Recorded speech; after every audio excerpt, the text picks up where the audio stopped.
Olá a todos, eu me chamo Carlos Inácio, eu sou mestrando em Letras pela Universidade Federal de Lavras e venho por meio desse pitch esclarecer um pouco da discussão que eu desenvolvo no meu capítulo chamado A Tradição dos Bestiários, dos manuscritos medievais aos animalários contemporâneos, no qual me aprofundo nos processos de formação e transformação desse gênero zooliterário, que é o bestiário, observando como era feita a representação dos seres não humanos nesses textos, sobretudo nos textos que surgiram ali no contexto da Idade Média, e também como essas representações elas foram se modificando ao longo do tempo, né?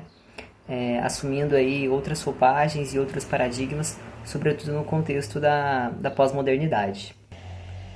A partir da contribuição de autores como Angélica Varandas e Carlos Barradas, foi possível perceber que os bestiários tradicionais eles surgiram a partir de uma adaptação cristianizada, tanto da tradição greco-romana do conhecimento natural e zoológico, empreendida ali por autores como Aristóteles e Plínio, como também da filosofia platônica, né? E nesse sentido, a representação dos animais não humanos nesses bestiários medievais, elas funcionavam como um reservatório de imagens, símbolos e significados que serviam para revelar as verdades divinas da Igreja Católica nos elementos do mundo sensível. Então, nesse sentido, um diverso conjunto de representações animais reais e fantásticas eram utilizadas aí para propagar então ensinamentos de base religiosa cristã e as moralidades dessa Igreja Católica pulsante nesse período, né? Através do estabelecimento de relações simbólicas, alegóricas, analógicas e etimológicas em torno dessas representações animais.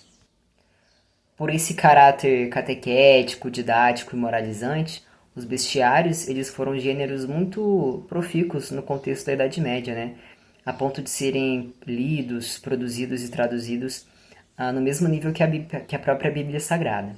Entretanto, conforme o pensamento humano ele foi se modificando, né, foi se desenvolvendo, essas representações moralizantes dos animais não humanos elas foram diminuindo cada vez mais, né, a ponto de que o bestiário medieval, enquanto um gênero estritamente religioso, ele quase se extinguiu.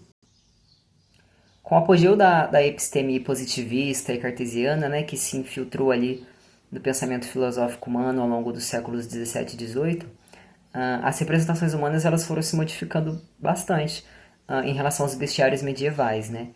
Então, se antes existia esse caráter moralístico e doutrinário da Igreja Católica, as representações animais nesse contexto, né, a partir do antropocentrismo exacerbado que veio dessa episteme filosófica moderna, as representações animais elas começaram a funcionar como representações metafóricas de questões humanas, né?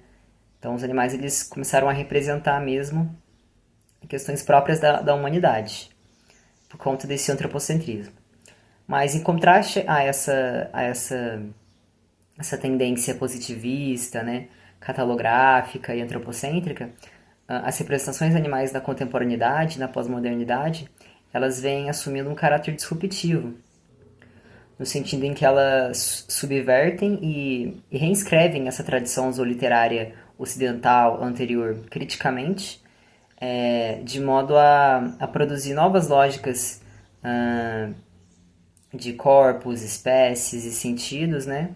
E também impulsionando reordenamentos de ordem filosófica, estética, biopolítica e bioética, né?